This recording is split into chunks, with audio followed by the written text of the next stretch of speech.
5. चार दृश्य। ज्योतिषियों की भविष्यवाणी सुन राजा शुद्धोधन ने सिद्धार्थ गौतम को एक चक्रवर्ती सम्राट बनना चाहा, न कि एक बुद्ध। संन्यास और बुद्धत्व के सारे मार्ग अवरुद्ध कर उन्होंने सिद्धार्थ को एक योग्य राजा बनने की समस्त सुविधाएं उपलब्ध कराई।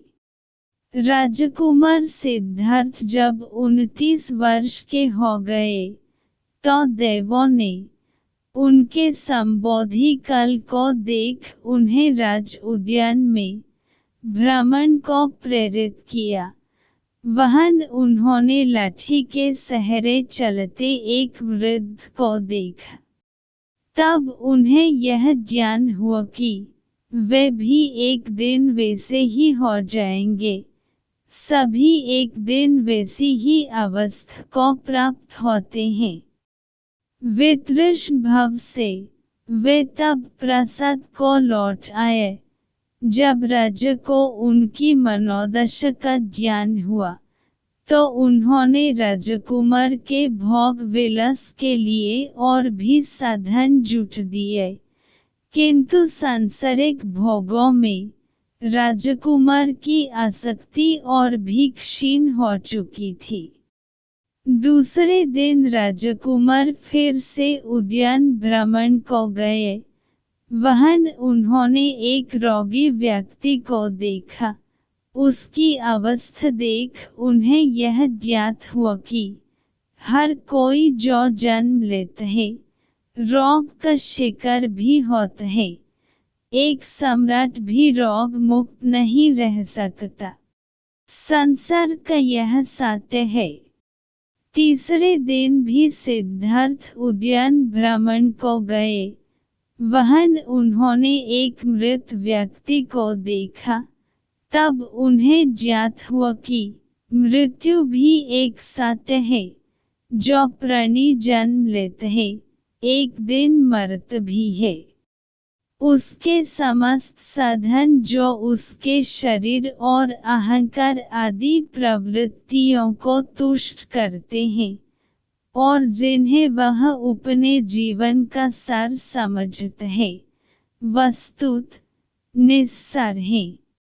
हर मनुष्य राज्य या रंग अपने मोह, अज्ञान और प्रमाद में उन्हें ही सार समझ अपना समस्त जीवन निस्सार को ही पाने में व्यर्थ गंवा देता है। मृत्यु ही वह कसौटी है जो चित्त की धूमों से आसमान में यह लिख देता है कि जाने वाला सम्राट या फकीर संसार से क्या लेकर जाता है। अगला दिन आषाढ़ पूर्णिमा का दिन था। उस दिन भी सिद्धार्थ उद्यान भ्रमण को गए। मार्ग में उन्होंने एक सन्यासी को देखा। सारथी धन से उन्हें ज्ञात हुआ कि सन्यासी संसार की सारहीनता को समझ संसार से विरक्त हो सत्य और सार के अन्वेषी होते हैं।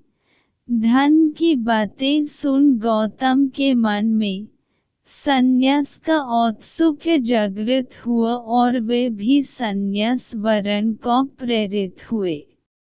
जब वे अपने महल को लौट रहे थे तो मार्ग में उन्हें यह सूचना मिली कि वे एक नवजात शिशु राहुल के पिता बन चुके थे।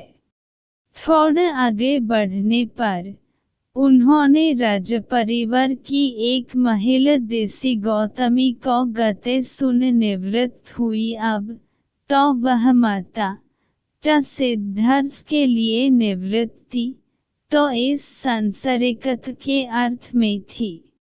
प्रसन्न मन उन्होंने अपने गले से मोतियों का हार निकाल कर उस भद्र महिला को भिजवा अपनी कृतज्ञता का ज्ञापन किया।